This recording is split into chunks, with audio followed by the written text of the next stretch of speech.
Moving across to the left hand side of the steering wheel, we've got our volume control for the stereo, so up and down and mute.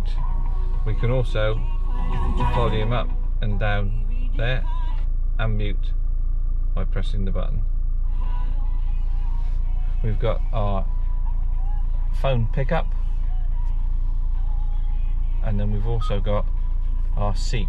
So if we nudge seek up, and I'm just nudging that button up now, you can see it's going through the preset radio stations.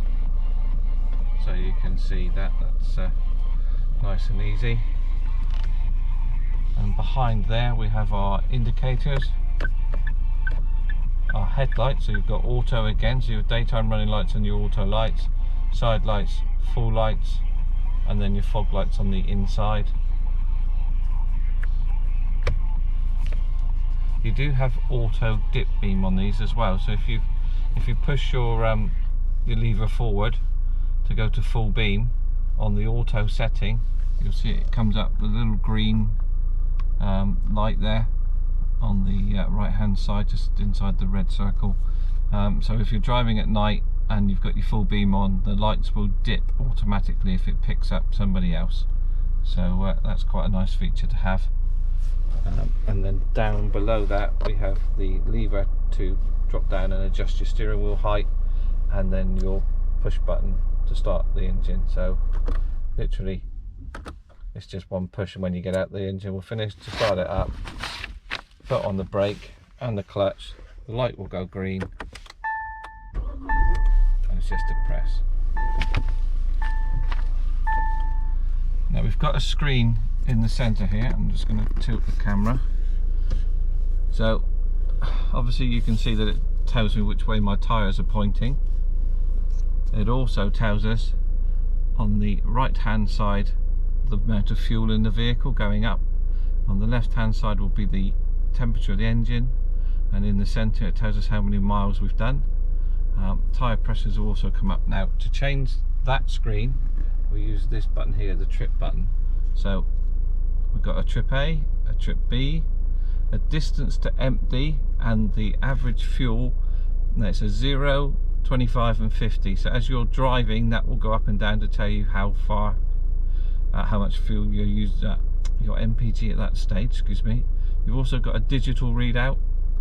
You've got lane keep assist, so that's to keep you in lane if you're drifting off. That button can be switched on and off, so I've just switched it off. It's now on again, and now it's off. Back to the trip button. You've got an auto, so it will literally tell you how much time you've been on one trip. You've got a digital clock, and your temperatures will be on there, and then you've got your cluster settings. So to do anything on there, it says at the top long entry, so that's this button here, the return button, the set button. You hold that button down, that's now given us the sub menu. So we've got there color setting, illumination, average fuel setting, driving assist, welcome sound. So I've literally pressed the trip button again and I've gone down to color setting. I want to enter that, so I've pressed the set button. So now you can see I've got red. Sorry, I'm going to go back. By pressing the set button I can change the color of the circles there. So I've got red, yellow, blue, a dark blue, off altogether, white or red, and you've got a day and night setting for that. So if you change your mood and you want to do that, I've just pressed the trip button again to go to illumination. I've pressed the set button, that shows you the level of brightness. I don't need to change that. Average fuel setting, driving assist, welcome sound.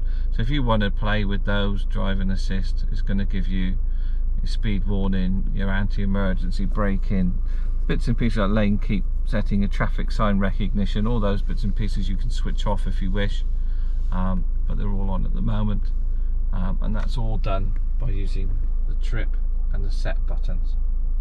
Okay, so I'm just going to come out of that now. There we go. We'll leave that alone. So that's the trip computer. Now you obviously got your rev counter on the left hand side and your speedo on the right.